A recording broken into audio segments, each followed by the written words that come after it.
Ruby লঙ্ঘনের টেস্টটা খুবই ভালো। এটা আপনার লেচুর থেকে বেশি মিষ্টি হয়ে থাকে, আর এটার একটু আলাদা একটা ফ্লেভার আছে। এটা একটু গোলাপ জলের মতো একটা গ্রান আসে। এই ফ্লেভারটার জন্য মানুষ অনেক পছন্দ করে। এটা খাবারের অংশটা কিছুটা কম লিচু থেকে, তারপরেও এই জাতটা আর কি মানুষ খুবই পছন্দ করে। ফলন যেহেতু আপনার বছরে দুইবার থেকে তিনবার হয়, এই কারণে ছাদ বাগানেও খুব ভালো হওয়ার কারণে আর ফ্লেভারটা খুবই ভালো হওয়ার কারণে মানুষজন এটা খুবই পছন্দ করছে। রুবি লঙ্ঘনটা আপনার বছরে 2 থেকে 3বার ফলন হয়ে থাকে। আর রুবি লঙ্ঘনের পাশাপাশি এখানে আছে হোয়াইট লঙ্ঘন, একটি গাছে দেখতে পাচ্ছেন দুই রকমের জাত আছে।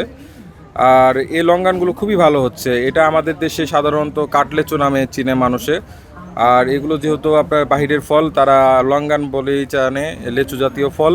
লোডশেডিং কিংবা ঘরের বাইরের তীব্র গরমে ওয়ালটন রিচার্জেবল ফ্যান থাকলে থাকবে শুধু বাতাস আর বাতাস। এই ফলটি আমাদের দেশে খুবই ভালো হচ্ছে, আর টেস্ট খুবই ভালো।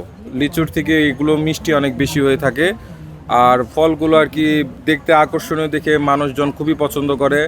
আর শৌখিন ছাদ বাগানিরা এই গাছগুলো চাষাবাদ করছে তাদের ছাদে। এটা ছাদে খুবই ভালো ফলন দিচ্ছে।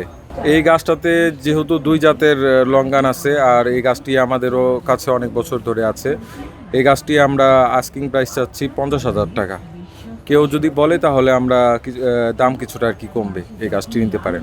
যারা শৌখিন ছাদ বাগানি অথবা আর কি যাদেরকে এগুলো নেওয়ার সামর্থ্য আছে, তাদেরকে আমরা বলবো যে গাছগুলো নিতে পারেন। আমরা কমিয়ে আর কি রাখতে পারবো। দেখলে অবশ্যই আমাদের কিছু গাছ পছন্দ হবে আপনাদের।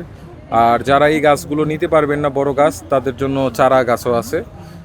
এই জাতেরই সেম কোয়ালিটির আপনার কলমের গাছ আছে। ওগুলো হয়তো আরও অনেক কমে রাখা যাবে। 1,000 টাকা, 1,000-এর কম বেশি হতে পারে, নিতে পারেন।